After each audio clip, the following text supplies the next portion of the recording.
मैंने देखा है कि भोजपुरी में लोग नाम कमाने के लिए इतना अश्लील गाना बना रहे हैं, इतना अश्लील गाना कि सुन के कान से खून आने लगे। मतलब मैं तो अगर कोई सॉन्ग गलती से भी प्ले कर दिया है, वो आजकल वो टिकटॉक पे वो बनाते हैं ना, वो रील्स और बनाते हैं, तो अगर कभी गलती से भी आ जाता है ना, तो मैं बिल्कुल स्क्रॉल कर देती हूँ कि मुझे नहीं सुनना, मेरे कान से खून नहीं आना चाहिए। पहली बात तो हमसे कायदे में बात कर लो, और दूसरी बात हमको पता है कि धोती के नीचे जीन्स नहीं पहनी है, तो धोती के नीचे जीन्स नहीं पहन सकते? नहीं, बाबा हो तो बाबा हो के धोती के नीचे जीन्स पहनोगे? अरे यार, हमको ठंडी लगती है। और लोग कहते हैं कि भाषा माँ होती है, और माँ को जब गाली पड़ती है तो तकलीफ़ होनी चाहिए। और जो लोग इससे पैसे कमाएं, अब जैसे कि एक इंटरव्यू के दौरान रितेश पांडे हैं, मैं नाम लेता हूं, मैं सबका बिल्कुल नाम लेता हूं, हो सकता है कि आपको दिक्कत हो, लेकिन मुझे दिक्कत नहीं है। तो रितेश पांडे ने आके माफ़ी मांगा और उन्होंने वादा किया, अरे लाइट चली गई, ये क्या हो गया, अब मेरी शूटिंग कैसे होगी? आज पता है कौन आया है? इनसाइड भारत से ना ये गोस्वामी जी आए हैं, और गोस्वामी जी हमारे इंटरव्यू ले रहे हैं। और जो कैमरे पे बैठे हैं, जो कैमरा चला रहे हैं, मोबाइल चला रहे हैं, वो इतना सीरियस है ना कि मैं क्या बताऊँ, हंस भी नहीं रहे। मेरे इतनी बातें करने के बाद भी हंस ही नहीं रहे हैं। क्या बात है। जितने भी अश्लील गायकार हैं, उन लोगों को भी मैं ये बात कहूँगा कि वो आएँ, प्रतिमा योगी का ये गाना सुने और चुल्लू भर पानी में डूब मरें, क्योंकि अब वो वक्त ख़त्म हो गया है कि हम भोजपुरी में अश्लील गानों को बर्दाश्त करें। बिल्कुल बर्दाश्त नहीं करेंगे। अगर आप लोग अश्लीलता फैलाएंगे तो दबा के आप लोगों का विरोध होगा। भोजपुरी गाना के बात होत बात, शुरुआत भोजपुरी में करब। बाकी नाम हमारे विकास गोस्वामी है, और आप इनसाइड भारत टीवी आप लोग देख रहे बानी। बगल में प्रतिमा योगी बाड़े। उपलब्धि कई ठे बा, गिनवाइब ते 2-4 मिनट आराम से लग जाए। 1-2 उपलब्धि बता देते बानी। नेशनल टीवी में अंताक्षरी लीग रियलिटी शो में के विजेता हैं। बाकी गिनीज वर्ल्ड रिकॉर्ड में भी नाम बा। बॉलीवुड के सिंगर हैं। इतना परिचय काफ़ी है। बाकी ज़्यादा खातिन प्रतिमा योगी गूगल के लिए चाहे यूट्यूब पे चल जाए, अपने आप पता चल जाए। बाकी कोनो भी तरह से गोरखपुर या फिर बॉलीवुड इंडस्ट्री खातिन कोनो भी परिचय के मोहताज नहीं खेम। बाकी प्रतिमा जी का हाल चाल बा? एकदम बढ़िया।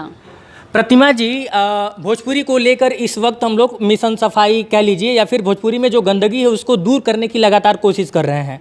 आप बॉलीवुड में गाना गाती हैं, पहली बार आप भोजपुरी में गाना गाई। गाना का टाइटल है कितना बताएं सुख।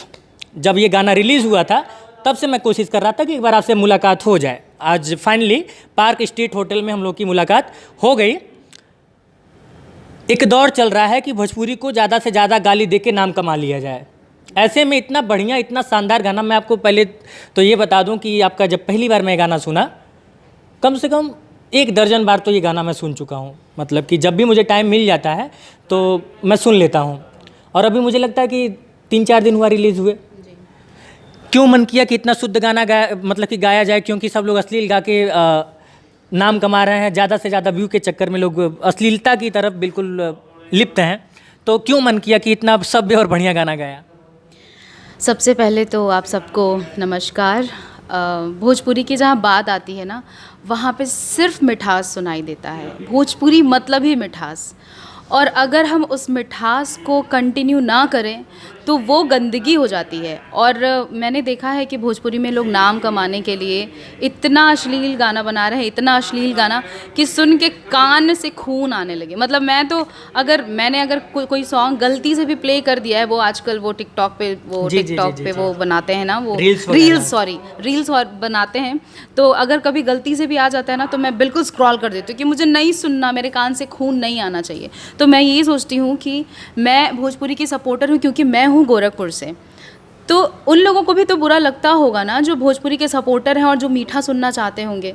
तो इसलिए मैंने सोचा कि इस बार मैं एक बहुत ही मीठा और पारिवारिक सॉन्ग है, जिसमें आपको एक पूरा परिवार दिखाई देगा, पूरे परिवार की कंडीशन दिखाई देगी कि एक लड़की के साथ क्या होता है, क्या गुजरता है, वो किस कंडीशन से गुजरती है। और बहुत प्यारा सा मैसेज है। अगर ये सॉन्ग आप लोग देखेंगे तो आप लोगों को समझ में आएगा कि इस सॉन्ग का रियलिटी क्या है, मतलब एक मैसेज क्या है। क्योंकि हमारे आसपास में ये सारी चीज़ें चलती रहती हैं, हम छोटी मोटी चीज़ों को बहुत इग्नोर करते हैं, ख़ास तौर से औरतें जो इग्नोर करती हैं वो सारी चीज़ें। सिर्फ इसलिए कि हम जब अपने ससुराल आए हुए हैं तो सारी चीज़ें ठीक हो जाएंगी, हम ठीक कर लेंगे अपने पास्ट को भूल के कि चलो ठीक है, अगर मेरा करियर नहीं बन पा रहा है तो मेरे ससुराल वाले अच्छे मुझे मिल गए हैं तो दैट्स इट, तो बस अच्छा हो जाएगा सब कुछ। लेकिन कभी कभी कुछ ऐसी चीज़ें होती हैं कि उनको बैक स्टेप लेना पड़ता है और उनको अपनी लाइफ के बारे में डिसीजन लेना पड़ता है कि आगे हमें कुछ तो अच्छा करना चाहिए। इस गाने में हल्का सा सीन वो रोमांस वाला भी है, मतलब कि जो लड़की और जो लीड रोल में लड़का है जो उसके पति होते हैं, वो पार्ट मुझे बहुत बेहतर लगा। हो सकता है कि मैं भी युवा हूँ, इस वजह से वो चीज़ मुझे ज़्यादा अपनी तरफ अट्रैक्ट की, लेकिन कॉम्बिनेशन बहुत बेहतरीन था। बाकी आपको मैं एक चीज़ इस इंटरव्यू के दौरान ही बता दूं, बाकी मेरे दर्शक ये बात जानते हैं, हम लोग लगातार, मैं और कई सारे और मेरे मित्र जो दूसरी संस्थाओं से, दूसरी न्यूज़ चैनल से जुड़े हैं, लगातार भोजपुरी में जो अश्लीलता है उसको ख़त्म करने के मकसद से हम लोग लगातार नए नए एपिसोड ला रहे हैं। जैसे ही कोई अश्लील गाना रिलीज़ होता है, हम लोग उसको बिल्कुल, मतलब कि ज़्यादा से ज़्यादा उसको डिसलाइक मिले, लोग उसको ना देखें, पूरा कोशिश कर रहे हैं। क्यों? क्योंकि अभी आपने कहा कि आप गोरखपुर से हैं, मैं भी गोरखपुर से हूँ, और मदर टंग है अपनी, भोजपुरी मदर टंग है, और लोग कहते हैं कि भाषा माँ होती है, और माँ को जब गाली पड़ती है तो तकलीफ़ होनी चाहिए। और जो लोग इससे पैसे कमाएं, अब जैसे कि एक इंटरव्यू के दौरान रितेश पांडे हैं, मैं नाम लेता हूं, मैं सबका बिल्कुल नाम लेता हूं, हो सकता है कि आपको दिक्कत हो, लेकिन मुझे दिक्कत नहीं है। दिक्कत नहीं। तो रितेश पांडे ने आके माफ़ी मांगा और उन्होंने वादा किया कि मैं बहुत जल्द अपने जो उनके जिनसे कॉन्ट्रैक्ट होता है गाने का, उनसे कह के रिक्वेस्ट करके मैं गाने, अश्लील गाने जो मेरे 2 4 10 हैं, उसको मैं डिलीट करवाऊँगा। एक अच्छी पहल है। बाकी गाने को लेकर, चूँकि मैंने आपको सुना है पहले भी, बॉलीवुड आप गाती हैं, गज़ल वगैरह गाती हैं, और पिछली इंटरव्यूज़ में जब गोरखपुर महोत्सव के टाइम में हम लोग, अच्छा अमूमन क्या होता है कि इंटरव्यू में सामने वाला ज़्यादा बोलता है, लेकिन मेरे सवाल बड़े लंबे होते जा रहे हैं। उसके पीछे एक खुन्नस है, चूँकि भोजपुरी की बात हो रही है तो मैं थोड़ा सा भावुक हूँ, इसलिए मैं इतना ज़्यादा बोल रहा हूँ। मैं चाहता हूँ कि कुछ आप सुना दीजिए सबसे पहले दर्शकों को, फिर आगे बातचीत करेंगे। तो मैं इस गाने से रिलेटेड कुछ सुनाऊँ या आप कुछ और सुनना चाहते हैं? पहले तो थोड़ा सा इस गाने को, इस गाने से रिलेटेड सुनाइए, ताकि लोगों का मन कर दे और वो जाएं और पूरा गाना सुने, उसके बाद से फिर कुछ और भी सुनेंगे। कितना बताई सुख ससुरा के गोरी रे, कितना बताई सुख ससुरा के गोरी रे, सैया हमें चांद हमरो, हम हई चकोरी रे, कितना बताए सुख। क्या बात है। अब आप अंदाज़ा लगाइए, मतलब कि ये जो लाइन है इसमें रोमांस कितना कूट कूट के भरा है मेरे हिसाब से। बाकी ज़्यादा सुनने के लिए प्रतिमा योगी यूट्यूब चैनल है, उस पर आप लोग जाइए और पूरा गाना सुनिए। निवेदन है, निवेदन इसलिए है क्योंकि बहुत ही सभ्य, बहुत ही सुंदर, बहुत ही मीठा, बहुत ही रोमांटिक गाना है। तो आप सभी से, मेरे प्रतिमा योगी की तरफ से भी और मेरी तरफ से भी निवेदन है कि आप लोग ये गाना ज़रूर सुनिए। हालांकि इस प्रमोशन के लिए मैं एक कप कॉफ़ी भी पिया हूँ। तो खैर आगे बढ़ते हैं। प्रतिमा, एक चीज़ मैं कहना चाहूँ जी, ये गाना अगर आपने पूरा देखा होगा, आप अगर पूरा देखेंगे तो इसका जो मोराल है वो आपको समझ में आएगा। ये एक लड़की के ऊपर है जो एक सरवाइव कर रही है अपने ससुराल में जाके, उसके साथ बहुत बुरा बिहेव हो रहा है।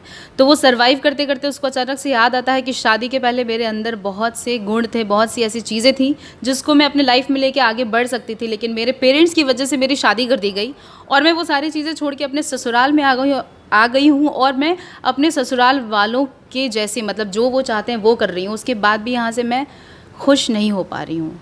सॉन्ग कुछ और है, लिरिक्स कुछ और है, क्योंकि वो अपनी दोस्त को बता रही है कि मैं बहुत खुश हूँ, लेकिन रियलिटी कुछ और है। और वो रियलिटी आप जब सॉन्ग देखेंगे तब आपको समझ में आएगा कि एक्चुअली सॉन्ग का मोराल क्या है। काफ़ी मेहनत हुई है शूटिंग में, क्योंकि जब आप शूट वगैरह पे रहती हैं तो फ़ोटो वगैरह स्टेटस में डालती हैं, तो मैंने देखा था।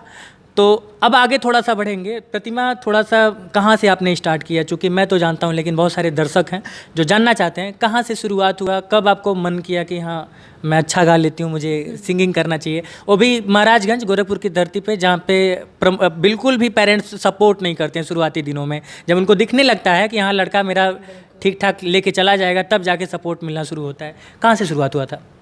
मैं जब छोटी थी तो हमारे स्कूल में प्रोग्राम्स होते थे, फंक्शंस होते थे, तो मेरे जो टीचर्स थे ना वो मुझे हमेशा माइक के बीच में रखते थे। तो जब वो माइक के बीच में, मतलब माइक, मेरा मुंह माइक के सामने होता था, तो वो जो माइक वाला प्यार था ना मेरा, कि हाँ ये चीज़ मेरे लिए बनी है। और कोई भी टीचर्स आए, उनको म्यूज़िक का कुछ भी नहीं, एम भी नहीं पता है, फिर भी वो मुझे माइक के सामने ही रख रहे हैं क्योंकि उनको मेरी आवाज़ पसंद आ रही है। तो वो जो माइक का प्यार था ना, वो देखिए अभी तक जुड़ा हुआ है। बाकी सुरेश जी आपके गुरु हैं। वाडेकर जी, जी। बिल्कुल। अच्छा, ये मैंने सीखा है, मतलब कि आप ही लोगों से सीखा है। मैं अपने एक दोस्त का इंटरव्यू कर रहा था, वो भी सिंगर है, तो मैंने पूछा उससे कि जब किसी म्यूज़िक के या संगीत के या फिर नृत्य के गुरु का नाम लिया जाता है तो कान क्यों पकड़ते हैं? तो फिर उसने बताया, तो मैं भी ये चीज़, मतलब क्योंकि लगाव है मेरा संगीत से तो कर लेता हूँ। मेरे बहुत से गुरु रहे हैं। सबसे पहले तो मैंने सांवरीलाल पांडे सर से सीखा है, जो अब नहीं रहे। उनकी कुछ गज़ल्स ऐसी थी जो उन्होंने सिर्फ और सिर्फ मुझे सिखाई। वो कहती थी तुम पात्र लगती हो इसलिए तुम्हें सिखाया है। और गोरखपुर में एक हैं राकेश श्रीवास्तव जी, सबसे पहले उनके साथ मैंने फर्स्ट स्टेज शेयर किया था। तो उसके बाद फिर मैं जब मुंबई गई, वहाँ पे मैंने सुरेश वाडेकर जी के साथ, गोरखपुर महोत्सव में मेरा सुरेश वाडेकर जी के साथ शो भी हो चुका है। अनूप जलोटा जी के साथ उनके गुरुकुल में जाती रही, और चेतना बनावत मैम, बहुत, मतलब सब लोग बहुत अच्छे हैं, उनकी वाइब्स बहुत अच्छी है। और अगर मैं थोड़ा बहुत 100% में से अगर 0.1% भी गा रही हूँ ना, तो सिर्फ उन्हीं लोगों की वजह से। बिल्कुल। तो कुछ गज़ल हो जाए, ज़रूर। जो गज़ल स्पेशली आपने सीखा है अपने गुरु से, उसमें से कुछ लाइनें। शौक से मेरी हर एक बात कहे जाएगी, दास्तां मेरे बाद लिखी जाएगी, शौक से मेरी। क्या बात है, बहुत खूब। बाकी एक बार फिर से मैं यही बात कहूँगा क्योंकि मुझे बहुत अच्छा लग रहा है, और बाकी आपको भी अगर अच्छा लग रहा है तो एक बार फिर से मैं आपसे निवेदन करूँगा। मैं निवेदन बार बार इसलिए कर रहा हूँ ना, क्योंकि जो अश्लील गाने हैं उसको आप लोग इतना ज़्यादा मतलब कि देख लेते हैं कि उसको वो अपनी शोहरत समझने लगते हैं कि ज़्यादा व्यूज़ आ रहा है, लोग ज़्यादा पसंद कर रहे हैं। लेकिन सच्चाई है कि आप उसको अपने परिवार के साथ, अपनी बहन के साथ, अपनी माँ के साथ, दीदी बुआ जो भी लोग होते हैं फैमिली में, उनके साथ बैठ के उन अश्लील गानों को नहीं सुन सकते हैं। ऐसे में जब इस तरह के गाने आते हैं तो उसका प्रमोशन दिल खोल के करना चाहिए, ताकि भोजपुरी का जो अस्तित्व है वो बना रहे। मैं भी कुछ कहना चाहूँगी। बिल्कुल बिल्कुल। मैं इस बारे में ये कहना चाहूँगी कि कोई भी इंसान होता है, आजकल जो भी आर्टिस्ट होते हैं वो सोचते हैं कि एक गाना अगर मैं गाऊँगा मैं हिट हो जाऊँगा, ठीक है, कुछ ऐसा अश्लील, उसमें अश्लील शब्द डालूंगा कि हिट हो जाऊँगा। लेकिन जब आप हिट हो जाते हैं तो आप सबके रोल मॉडल बन जाते हैं, और आप जब रोल मॉडल बन जाते हैं तो लोग आपको फॉलो करते हैं, और फॉलो करते हैं तो वो भी वही काम करते हैं जो आपने अश्लीलता फैलाई है, क्योंकि उनको लग रहा है कि अश्लीलता फैला के ही वो फेमस हो रहे हैं, तो वो भी अश्लीलता फैलाएंगे। इसलिए हिट होने के लिए गाना मत गाइए। संगीत बहुत सुंदर है, भोजपुरी बहुत सुंदर है।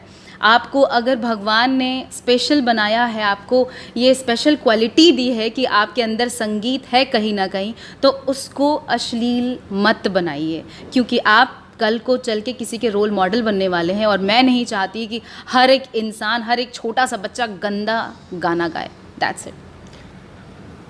अब थोड़ा सा अलग पहलू पे आऊँगा। मैंने सुना है कि प्रतिमा योगी आवाज़ बहुत अच्छा निकालती हैं, कैरी मिनाटी वगैरह का, तो अगर आपको ज़रूर तो मैं सुनना चाहूँगा वो।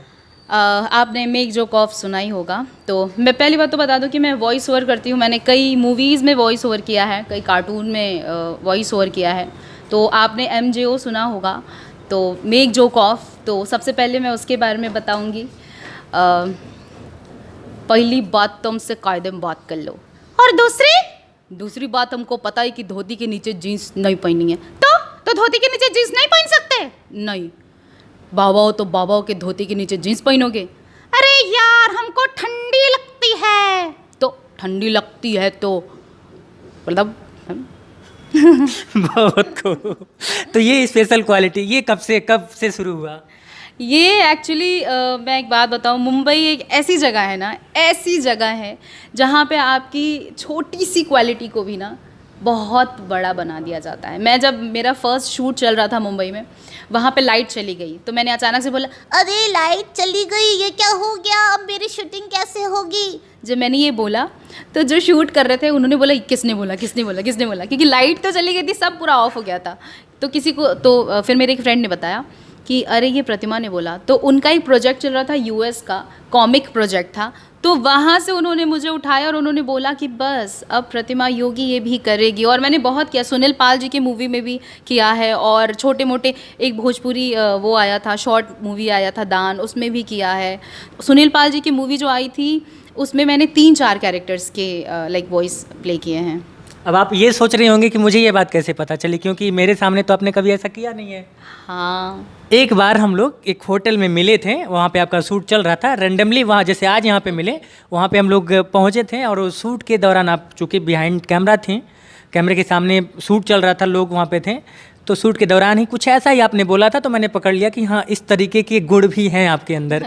मैं अगर कुछ और भी हो तो मैं सुनना चाहूँगा, मैं इस चीज़ का आपका फ़ैन मतलब अभी जस्ट बना हूँ।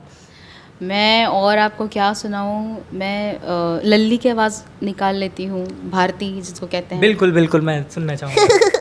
आज पता है कौन आया है इनसाइड भारत से ना, ये गोस्वामी जी आए हैं और गोस्वामी जी हमारे इंटरव्यू ले रहे हैं।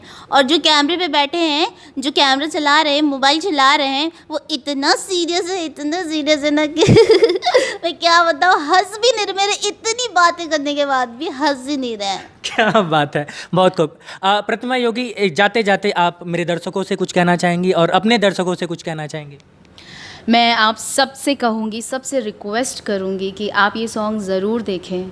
आप लाइक मत कीजिए, आप मेरा चैनल सब्सक्राइब मत कीजिए, लेकिन ये सॉन्ग देखिए, क्योंकि इसका जो मोराल है ना वो बहुत अच्छा है। और जो हमारे आर्टिस्ट हैं उनकी मैं एक बात बता दूं, जो हमारे लीड रोल हैं मीनाक्षी पांडे और जो शिवम दुबे जी हैं, वो दोनों एक्टर हैं, बाकी इनमें से कोई भी एक्टर नहीं है। उसके बाद भी आप जाके देखिएगा, उनका सबका पहला एल्बम है, उसके बाद भी आप देखिएगा कि कितनी अच्छी एक्टिंग करी उन्होंने। मतलब कैमरा सामने आने पे सब डर जाते हैं, सब अगर पहला एक्सपीरियंस हो तो सब डर जाते हैं, लेकिन उनकी एक्टिंग आप देखिएगा, आप बहुत सराहेंगे। और मेरा सॉन्ग तो आता ही रहता है, मैंने उनके साथ फर्स्ट टाइम काम किया है, इसलिए उनको अप्रिशिएट करने के लिए आप लोग वो सॉन्ग ज़रूर देखिएगा, जिसका नाम है कितना बताएं सुख, और वो चैनल है प्रतिमा योगी, PRATIMAYOGI। Thank you so much. बाकी अपने कैमरामैन से कहूँगा कि मुझे फ्रेम में ले लें फुल तरीके से। और भोजपुरी को लेकर जो मुहिम विकास गोस्वामी ने और विकास गोस्वामी के कई पत्रकार साथियों ने शुरू किया था, वो कारगर साबित हो रही है। ऐसे में हमारा जो मकसद है वो सिर्फ़ और सिर्फ यही है कि जितने भी अश्लील गाने हैं, जितने भी अश्लील गायकार हैं, उन लोगों को भी मैं ये बात कहूँगा कि वो आएँ, प्रतिमा योगी का ये गाना सुने और चुल्लू भर पानी में डूब मरें, क्योंकि अब वो वक्त ख़त्म हो गया है कि हम भोजपुरी में अश्लील गानों को बर्दाश्त करें। बिल्कुल बर्दाश्त नहीं करेंगे। अगर आप लोग अश्लीलता फैलाएंगे तो दबा के आप लोगों का विरोध होगा, दिल खोल के विरोध होगा। बाकी इस तरह के गानों का प्रमोशन भी उसी तरह से दिल खोल के होगा। कैमरे के उस पार से मेरा सहयोग कर रहे हैं आशुतोष, मैं विकास गोस्वामी, साथ में मेरे प्रतिमा योगी थी और आप इनसाइड भारत टीवी देख रहे थे। धन्यवाद।